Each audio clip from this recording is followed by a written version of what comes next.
Patterson Hood, I am absolutely elated to see you again, man. How are you? I'm doing good. I'm hanging in there all right.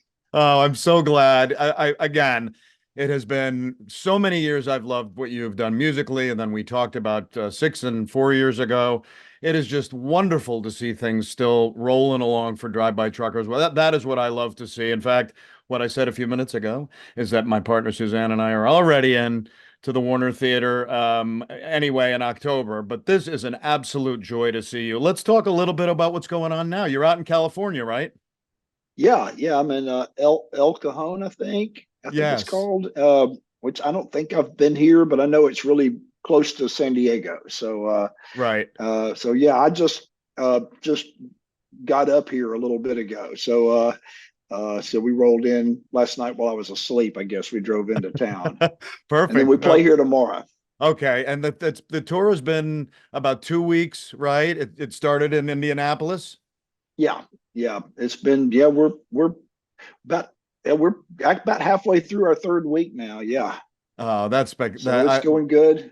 good. I was going to ask you, how again, continuing to be, a strong band. How does it feel doing live music in 2024? I mean, I'm glad we can play. I'm glad we survived 2020. It Yes. was hard. It was very hard on us as a band, as people, as well as for the business of it too. And so we're still. I mean, honestly, we're still kind of still digging out from that because it hit us pretty hard. But we're still here. We're still hanging in. The tour's been really fun. It's a little change of pace for us because we've for years never used a set list, and we've always been we decide the first song shortly before we go on stage, and then Right. it's just boom, boom, boom. Cooley and I back and forth Right. taking turns, and no one knows what the other is going to play until they start it and or give Right. us the hand signal because we've got like baseball players, we have signals and shit. and Uh, so that's how it's always been, and for the life of this band for 28 years, and all of a sudden for this show we have actually a structured show. It's we're yeah. going down a set list because we're playing the rock opera in its near entirety, plus there's like a handful of songs that are thematically related to it that we've Right. incorporated in, which Right. I think does make it a better show. And it's a big thing, and it's been real fun, but it's been real different for us kind of playing. It's almost like the opposite in some ways for us to do, and Right. but it's been fun, and it's been weird because even though we're following a set list, the shows are still pretty different from night to night, even if the songs aren't. And that's been Oh, kind of wow. interesting to us. And Oh, uh, it's I been kind of like we kind of tell ourselves we're doing the Ramones thing, where the Ramones, they had their set that they did, and they did it all those years, and it was right. and it was unbelievably tight. And this is definitely getting really tight. but Right. Right. so it's cool. When did At you the same when time, next year we're going to go back to what we used to do. I So fig this is like for this year only, kind of. So and you for know, people who love your music and who love that record, it certainly is going to be a joy and a half for all of us. When did it come up, Patterson, to you to do a Southern Rock Opera revisited type of tour? I know the album was so integral for you guys 23 years ago when it came out. How was it put into this tour, and why at the beginning when you decided to do it for this tour? well, it was strange because this record did change our lives pretty Yes. pretty radically. It moved us into much bigger rooms. It got us a record deal, and Oh, yeah. a real booking agent who actually still books us 22 years Oh, later, and got us management, and got it. put us on a tour bus. And so it was a life-changing record for us.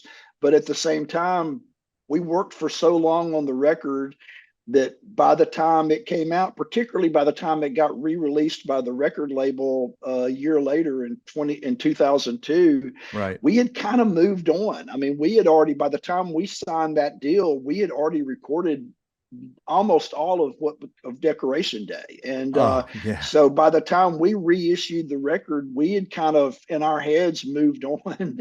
Right. And so really this is like, I think we've probably by the end of this leg of the tour will have played the thing in its entirety more times than we did in the 2 years we toured it originally. And Wow. so that's kind of been interesting. Sure. And Sure. it's been fun just like digging deep into this one thing and then the handful of things that kind of relate to it. And Uh, it's been fun for us. And oh, I bet it it's been a has. I mean, nice break, the history you of know. that album, recording it where in the upstairs of the Hmm. uniform shop in downtown Yep. Birmingham. I love I Yep. love that. And it Yep, really a was a horrible experience, and oh I'm my I'm God. forever grateful to the nice people at the uniform shop for letting us do it because that was wonderful. I don't know what we would have done if they hadn't come through for us. The place we were planning on trying to do it at that time had fallen through kind of at the last minute, and we were kind of up against a wall to make it happen, and Right. they came through for us and let us use their upstairs space from 6 p.m. till 6 a.m. for Oh, 2 weeks, oh my God. and then immediately after that, I think they put something up there. So we were like, it was kind of like this one little window that we had to go up there and do it, and Oh, we made the most of it. And so but I mean, it was a heat wave. It was miserably hot. And, wow. Birmingham can still be hot in September, and they were having like a September heat wave. So I mean, it was 100 degrees in that room. Oh my God. And we would open the windows and turn on this big fan, but it sounded like an airplane in there with the fan on. So to record, we'd have to turn the fan off and close the windows and then just play until we were just nearly dropping, and then we'd open the windows, turn on the fan, and air it out. Oh. And that was it for 2 weeks, and it was not fun. Oh, I bet. But Patterson, what a record. I mean, as a fan of yours and a guy who began loving you guys probably right around when you started, and then this album to me really threw it in. The Ronnie and Neil thing doesn't hurt to a lifetime Leonard Skinner fan. And the whole way you talked a little bit about the fact that they didn't, that whole thing with Sweet Home Alabama was such a goof when putting down Neil Young to them. But that record was so wonderful. It seems like the crowd and the fans really would love to hear that now. So it sounds like it must be getting some wonderful response from your live shows. It really has been. The response has been pretty over the top. We played Birmingham a couple weeks ago, and I've been Right. telling everybody that was my favorite show we've ever played in the state of Alabama. Was that show the other night? Oh, The response was so over the top, and the place was packed. I don't know how they could have fit another person in without one of those things they use on the subways in Asia, where right. where they push cram more people in there. That's about what they needed, and I think we sold a record amount of merch that night. We've actually broken our merch records most nights of this tour. Oh, So really? so people have been really excited about it, and and they know that we aren't a band that tends to look back very often. So Right. they know that after this, it probably very well might not happen anymore. Right. So that's been fun. Oh, to hear that music live, I can't wait myself, let alone everybody else who loves you guys. You have this going pretty damn solid, Patterson, till around July 6th, I think, at the Fillmore Auditorium in Denver. And then you've got some other wonderful stuff kind of going through July and August. You're playing a solo gig July 25th in Athens at Georgia Theater. That's got to be fun to be back in Athens. Yeah, this will be. That's always fun there. I hadn't played the theater in a really long time. I think the last time I've played the theater was the Truckers doing a Halloween show there. I think I still lived in Athens then. So it's been a Oh, while, and that'll be fun. Then we're also doing a solo show the following week in my hometown in right. Sheffield, Alabama, Yes. and that would be cool. Definitely be fun to see. And Oh, wow. so Right. Yes. And you've got big big fun. you're doing the Highlander Mountain House Salon series with Mike, right? The What is that? What happens there in Highlands, what is it? North Carolina, Highlands, North Carolina? The Highlander Mountain House Salon series with Mike Cooley. Is it his solo stuff? Uh, yeah, that might just be him. I don't. Am I on that? I don't Interesting. know if I'm on that. I think that might just be him. It's probably his solo stuff, which is Yeah, excellent. It's it is. always fun to see him. Uh, it's you get a different side of him, from that. He's such a great guitar player, and you don't I don't know if really realize how much so until when you see him play acoustic. It's like, holy Yes. cow, he's really, he grew up. He actually, was kind of a guitar prodigy as a kid, playing like bluegrass and stuff when he was like a little kid, like 10 years old, like doing like kind of amazing stuff. And Right. so that background really comes through when you see him play at acoustic. It's cool. Oh, that's fabulous. The most recent records, 2020 was Unraveling. Isn't that true? Is that when we last talked? I think that was when Yeah. Unraveling came out, and that was pre-pandemic when that was released. Yep, it came out in January, and we did the first leg of what was supposed to be about 15 months of touring. And by the end of that first leg, everything was getting really spooky and weird out there. And then I went home for what was supposed to be 3 weeks, and was home for a year and a half. And Oh, yeah, so it was it sucked. yeah, I mean, yes. and Yes, you're so not it alone. was, You're not alone. What I yeah. did have found Patterson and so many musicians I've interviewed since the beginning of the pandemic, as well as before that. But since then, so they were able to find something to do positively. You can't play gigs, can't see your band, can't see fans. That all sucks so bad. But there were ways to what? Write music, continue to do stuff. You had the new OK in 2021. Was that written before pandemic, or was that written during it and it came out in 2021? It was a little bit of a mixture. We had gone in on 2018. We went to Memphis for a week, and spent a week at Sam Phillips' studio there, Oh, and we recorded 18 songs that week. And uh, almost all of the unraveling came out of that. About little over half, maybe 2/3 of New OK came out of that, and three songs that ended up on the Welcome to Club 13 album came out right. of that session. And it Oh, was like this amazing week. It's one of my favorite weeks in the history of the band. We talk about how miserable making Southern Rock Opera was. Making the week of sessions we did in Memphis was kind of the opposite. It was like oh, we had so much fun, and we were being like ridiculously productive, and oh, just it's really a good time. And so wow. yeah, when the original plan was to, after unraveling, we were obviously going to tour, and we didn't plan another record yet, but we were at home.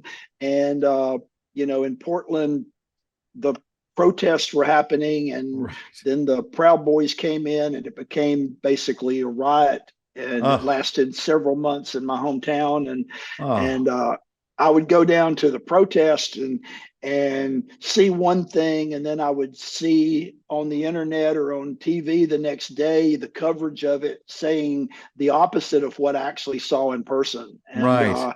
that inspired me to write the songs "The New OK" and "Watching the Orange Clouds." And Oh, I recorded those, and then we just sent tracks back and forth mobily, and then David Barbie put it all back together, and that's how those two songs were recorded, as well as another song on that. So it was kind of something we just kind of it gave us something to do to feel like we were a band, even though we were, I mean, I was on the other side of the continent from the rest of the band. So, Right. but it enabled us to feel like we were still functioning as a band. So it was, and actually I think it's a better record than it kind of got lost in the shuffle and not many people talk about that one, but I kind of like the new okay. Oh yeah. I, I think, we kind of ended up with a trilogy of the super political records with American Band, Unraveling, and New OK. But Right. I feel like New OK kind of holds its own in its own way. Yes. Uh, anyway, so Yeah, yeah. I love it. And again, to me, it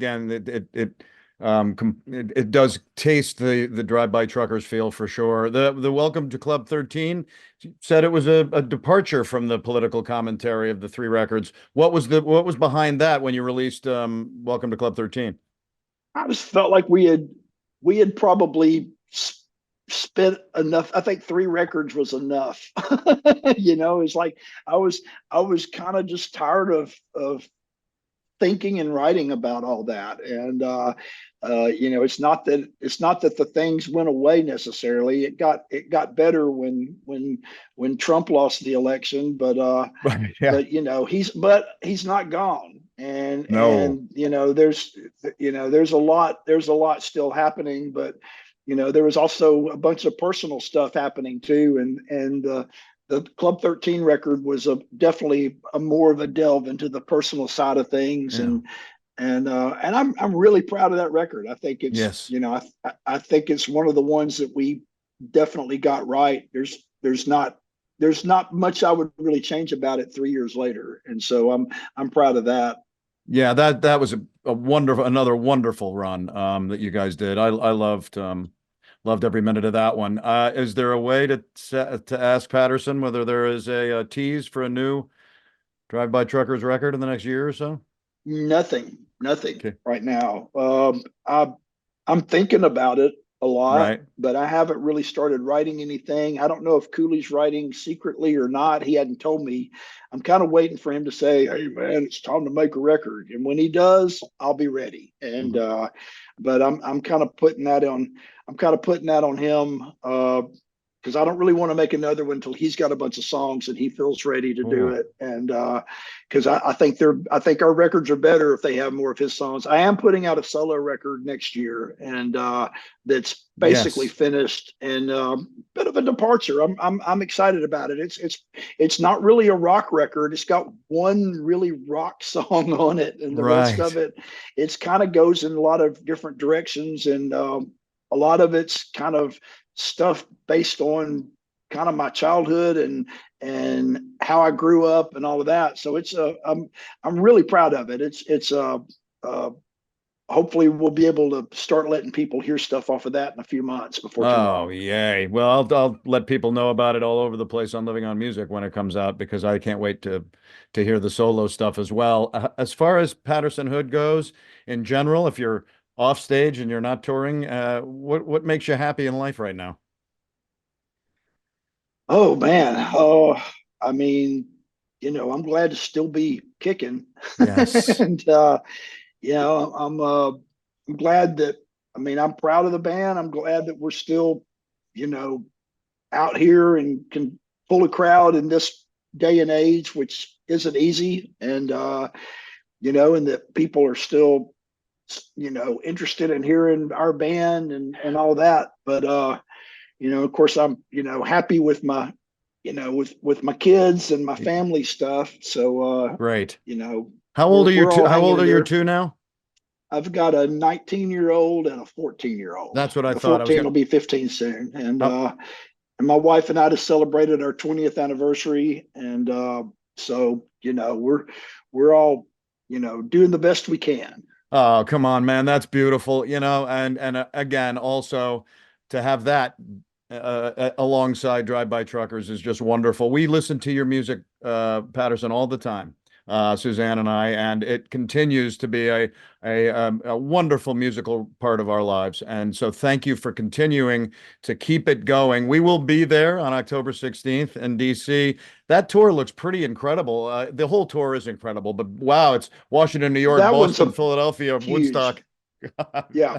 Yeah, and it's all selling really well. It's looking like that fall run's going to be pretty much all sold out by the time we get to do it, and that's going to be great. And we've never played the Warner Theater. I'm excited about that. I actually Yes. have a dear old friend who is the production manager there, and I'm really excited to play his room and see him and work with him again because we used to work together. And so I'm excited about all of that. And yeah, it's gonna be real good. Oh yeah, we can't wait. It's the highlight of our year to be able to see you again and to talk to you. And thank you, Patterson Hood, for Thank you being so here on much. Living on Music again, man. I'd love to have you. All right, man. Thank you so much. I We'll hope see you soon. hope to run across you in DC if I can. Absolutely. See Take you then. care.